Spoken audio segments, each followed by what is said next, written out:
पढ़ेंगे आप लोग। जैसे इस किताब में मैं बताऊं, अब किताब पे हम लोग चर्चा करते हैं। जैसे इस किताब में एक चैप्टर गोधरा का है। अब गोधरा में जो हिंदू मरे 59, उसमें से 41 लोगों के नाम आपके पास अब लिखित में आ गए, इस किताब में आ गए। जैसे जो पंचमक्कार है, वो कोई कहता है कि अखलाक मरा, कोई कहता है जुनैद मरा, कोई कहता है पालू खान मरा। आपके पास ये नाम होने चाहिए, कोई आपको काउंटर नहीं कर पाएगा। एक बात। दूसरी बात है कि जितना प्रपंच रचा गया है एक मार्केटिंग के जरिए एक नेता को खड़ा करने में, वो सारा प्रपंच इसमें ध्वस्त होता है। मैं एक बार कहूंगा कि विशाल से कि एक बार आप जिन्होंने रिश्तों वाली बात है, जो इनके गुरु सब थे, शंकर सिंह वाघेला और काशी राणा, केशु भाई पटेल, साथी संजय जोशी, इन लोगों के साथ जो जो किया है वो थोड़ा थोड़ा बताइए, ताकि लोगों को थोड़ा आइडिया मिले कि किस तरह का रिश्ता इन्होंने निभाया है अपने लोगों के साथ। मैं इसलिए अपने कह रहा हूं क्योंकि हिंदू उनको अपना कहता है, तो हिंदुओं के साथ वो जो कर रहे हैं उससे पहले अपने गुरुओं के साथ कर चुके हैं। 4 गुरु थे इनके दिल्ली गुजरात में। एक तो केशुभाई पटेल थे, शंकर सिंह वाघेला थे, काशी राणा थे और सुरेश मेहता थे। आज वो चारों गायब हो चुके, परिदृश्य में नहीं है राजनीति के। तो वहां विशाल थोड़ा बताइए ताकि ये जो अंधे लोग हैं उनको समझ में आए कि वो अपने लोगों के साथ क्या करते हैं।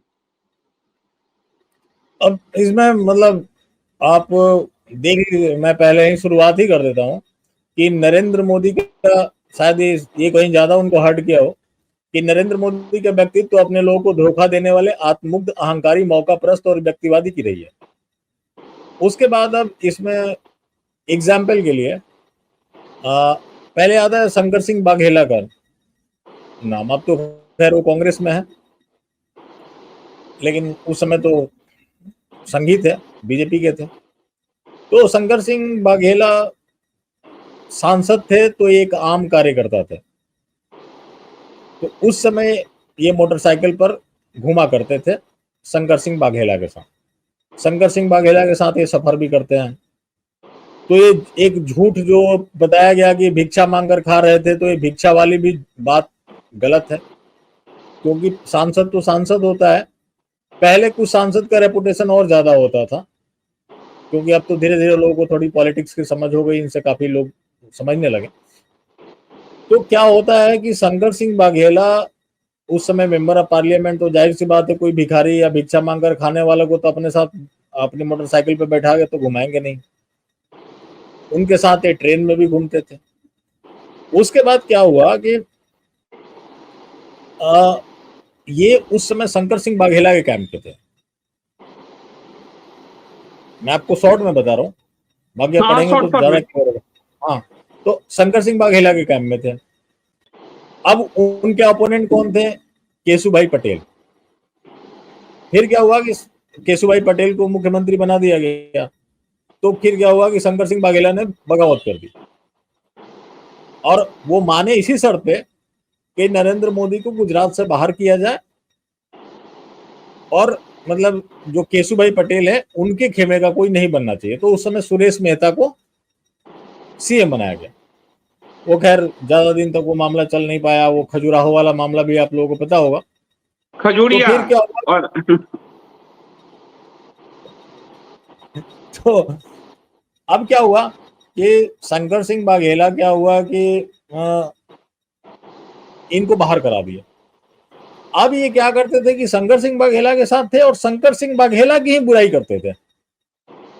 उसके बाद शंकर सिंह वाघेला ने जो बगावत कर दी, तो दिल्ली में जो इनका शीर्ष नेतृत्व था, उससे ये क्या हुआ कि मतलब अपनी वो वाहवाही के रूप में पेश करने लगे कि देखिए, मैं बोलता था ना कि शंकर सिंह वाघेला अच्छे आदमी नहीं है, शंकर सिंह वाघेला ने धोखा दिया। मतलब ये अपनी बात मनवाने के लिए कि नहीं, मैं जो मतलब एक तरह से भविष्यवाणी कह लीजिए, जो कह लीजिए, कि मैं हमेशा चिताते रहा कि शंकर सिंह वाघेला ठीक आदमी नहीं है, फिर भी आप लोगों ने नहीं माना। तो मतलब शंकर सिंह वाघेला की बुराई करके खुद को अच्छा बनाने का इनका प्रयास था। उसके बाद क्या हुआ कि दूसरे नाम आ गए केशुभाई पटेल। अब क्या हुआ कि केशुभाई पटेल के जब ये साथ हो लिए, तो फिर से उनके खिलाफ भी हो ये बयानबाजी, मतलब ये करने लगे हैं। ये मीडिया से मीटिंग करते थे, ये मीडिया में मिलते थे और इनका काम था झगड़ा लगाना।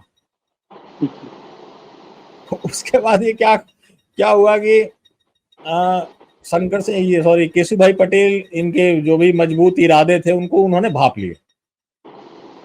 तो जब उन्होंने भी भाप लिया, फिर उन्होंने भी इनको बाहर करा दिया कि नरेंद्र मोदी अगर गुजरात आते हैं तो सिर्फ अपने परिवार के लोगों से मिलेंगे, कोई राजनीतिक मीटिंग नहीं करेंगे, मीडिया से ये नहीं मिलेंगे। और जो संघ से ये मतलब संगठन सचिव बनाए गए थे तो इनका काम ही था पर्दे के पीछे रहकर काम करना। लेकिन ये क्या कर रहे थे, पर्दे के बजाय ये अपनी पब्लिसिटी में रहते थे।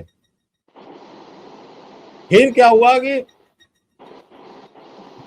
जब केशुभाई पटेल ने इनको बाहर कर दिया, क्योंकि वो उनका भी इनका था कि लोगों को मतलब उनका पर कतर के आगे बढ़ना,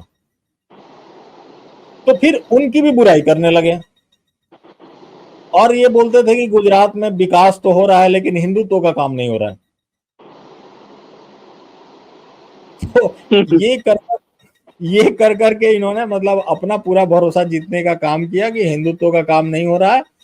और चूंकि गुजरात में भूकंप आया था तो केशुभाई पटेल तो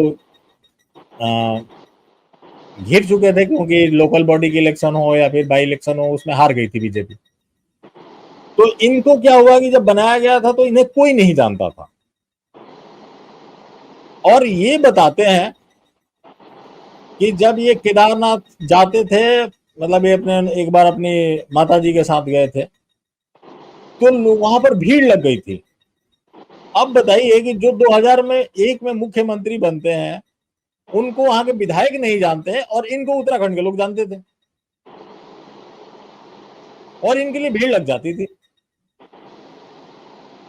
अब क्या हुआ कि वहां पे गए तो उस समय क्या था कि इनके लिए एक सेफ सीट की जरूरत थी। जब ये गुजरात से बदर मतलब इनको गुजरात से बाहर कर दिया गया था तो जो केशुभाई पटेल थे, केशुभाई पटेल के साथ दो लोग थे जिनसे बड़े अच्छे उनके संबंध थे। एक थे हरेन पांड्या और एक थे गोवर्धन जड़ाफिया। तो अब क्या हुआ कि इनके लिए सेफ सीट की जरूरत थी। तो फिर इनका जो निशाना था वो था हरेन पांड्या का सीट।